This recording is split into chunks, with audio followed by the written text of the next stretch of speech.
Pria ini sedang duduk di kursi pesawat. Terlihat di kursi sebelahnya ada MP3. Karena penasaran jadi dia menyalakan dan mendengarkannya. Di layarnya terlihat kalimat tragedi misterius dari penerbangan 1015. Pria itu tiba-tiba merasa merinding. Karena sekarang dia sedang duduk di atas pesawat itu. MP3 memulai siaran. Pria itu segera mengangkat penutup jendela ke atas. Air hujan turun. Semuanya sama seperti yang dijelaskan di MP3 itu. Sekarang MP3 terus mengatakan pesawat akan hancur dalam 1 jam ke depan. Pria itu tiba-tiba tertawa. Cerita ini pasti lelucon. Dia melanjutkan mendengarkan. Pada jam 20, pesawat akan ditabrak oleh seekor burung. Baru saja selesai mendengarkan itu tiba-tiba ada gemuruh. Dia ketakutan dan buru-buru bangun dari tempatnya. Lalu melemparkan MP3 itu ke samping. Sekarang waktunya yang ditampilkan menunjukkan pukul 20. Pria ini kebingungan dan takut. Dia langsung berlari ke toilet dan mengunci pintu. Lalu buru-buru menggunakan air dingin untuk membasuh wajahnya.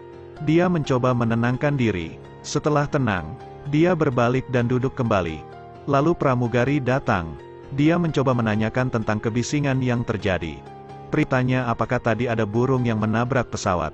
Setelah mendengarnya pramugari berpikir pria ini gila. Di ketinggian seperti ini, di mana Anda bisa menemukan seekor burung? Jadi pramugari hanya menyuruhnya untuk tenang. Karena penumpang yang lain harus beristirahat. Setelah itu dia tidak mengatakan apa-apa lagi. Mungkin ini karena dia terlalu lelah. Tapi saat dia melihat keluar jendela, dia melihat guntur dan kilat lalu merasa sedikit khawatir. Sekarang penumpang di belakangnya menjulurkan kepalanya. Dia menenggak alkohol lalu mengatakan sesuatu. Pria itu yakin kecemasannya bukan tanpa arti. Jadi dia memakai headphone dan mendengarkan MP3 itu lagi. Dalam 15 menit. 117 tamu akan mati di pesawat ini. Dan sekarang waktu menunjukkan pukul 10:31. Tersisa 4 menit lagi. Pria itu tidak bisa hanya duduk dan menunggu untuk mati. Dia mengambil buku catatan dan mulai mencatat semua petunjuk. Dia ingin menyelamatkan pesawat ini. Dalam 4 menit pesawat ini akan hancur. Dia mengetahuinya dari MP3 misterius itu. Sejak pesawat lepas landas. Sejauh ini semua hal yang terjadi cocok dengan apa yang dikatakan MP3 itu.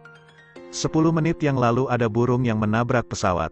Semua orang tidak menyadarinya, tapi dia pikir bisa jadi ini hanya ilusi. Mungkin sistem terganggu oleh beberapa gelombang dan frekuensi pesawat. Dia mencari dengan hati-hati di pesawat. Benar saja, di dalam pesawat dia menemukan ada 2 orang Timur Tengah. Mereka sedang menggunakan ponsel untuk menonton video. Dia mendatangi mereka dan meminta mereka untuk mematikan telepon. Tapi 2 orang itu mengatakan mereka sudah menyalakan mode pesawat. Dan mengatakan kepadanya untuk tidak khawatir. Pramugari datang dan memberitahu mereka bertiga untuk menjaga ketertiban. Jangan ganggu tamu lain. Jadi pria itu harus kembali ke tempat duduknya. Dia memakai headphone lagi. Kali ini dia tahu sebuah petunjuk penting. Di kelas bisnis ini ada orang penting yang bernama Igo. Orang ini sangat penting. Bahkan perusahaan penerbangan mengirim seorang polisi untuk melindunginya. Tak perlu dibahas lagi. Itu karena para gangster ingin membunuh Igo. Pada saat yang sama keadaan di pesawat sangat hening. Tampaknya ini waktu yang tepat untuk menemukan orang penting tersebut. Karena hanya dia yang bisa menyelamatkan 100 nyawa di pesawat ini. Pria itu mencari pramugari untuk menggali informasi tentang Igo. Tetapi semua pramugari tidak tahu ada orang seperti itu di pesawat ini. Akhirnya dia harus mencarinya sendiri. Dia mulai diam-diam memeriksa informasi di sana. Berharap dia dapat menemukan sosok misterius itu. Saat ini dia dengan hati-hati membuka bagasi. Sebuah koper jatuh dan menimpa tubuh seorang pria.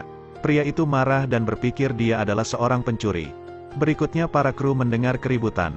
Namun dia sulit mengungkapkan bahwa dia hanya ingin menemukan Igo. Igo di kompartemen mendengar ini dan bergegas keluar. Lalu dengan marah berkata bahwa dia adalah seorang pembunuh. 2 orang segera jatuh ke dalam pertengkaran. Untungnya kapten muncul tepat waktu dan menenangkan situasi. Saya memperingatkan Anda, kembalilah ke tempat dudukmu dan jadilah baik. Jangan buat kekacauan lagi. Anda telah mengganggu kenyamanan penumpang lain. Tidak ada jalan lain. Dia hanya bisa kembali dan terus mendengarkan MP3. Lalu dia mendengar pesawat ini akan mengalami gangguan sistem. Dia tiba-tiba mengerti. Semua yang dia lakukan tidak sia-sia. Dia harus segera memecahkan masalah ini. Dan melakukan persis seperti yang dikatakan ramalan di MP3. Namun saat pria itu belum memutuskan. Kapten menariknya ke ruang istirahat dan mengajarinya sedikit hal. Dia tidak mendengarkan kata-kata dari kapten. Dia melihat jam lalu buru-buru memberitahunya bahwa 15 menit ke depan, dia benar-benar tidak akan bisa mengatakan selamat malam New York. Kapten tidak mengerti dan bertanya padanya mengapa. Pria itu berkata karena pesawat akan segera hancur. Namun tiba-tiba tangannya diikat.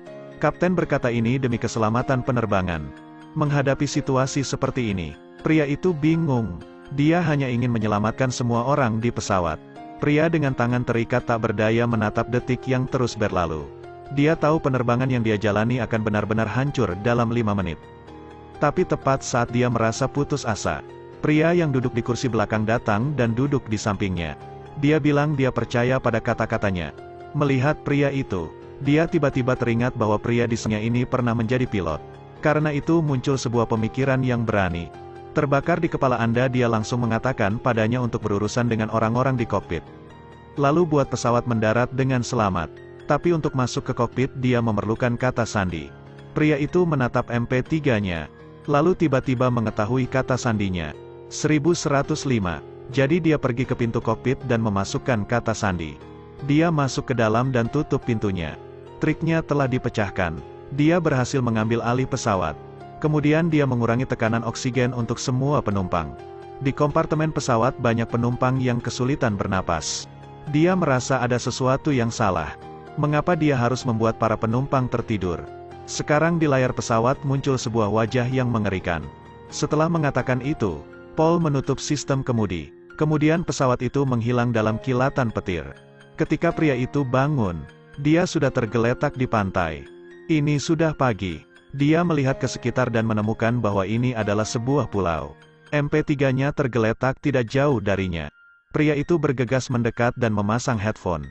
Suara di dalam berkata semua staf di pesawat 1105 selamat. Dan mereka terjebak di sebuah pulau. Namun setelah beberapa minggu semua orang mati. Dan yang selamat hanyalah dirinya. Pada saat ini, dia tiba-tiba mengangkat kepalanya. Dan tiba-tiba melihat sekelompok orang berjalan ke arahnya. Itu para penumpang di pesawat. Dan mereka semua memiliki ekspresi marah di wajah mereka. Apa yang akan terjadi selanjutnya? Terus ikuti Edelweiss Review untuk mendapatkan update cuplikan film berikutnya.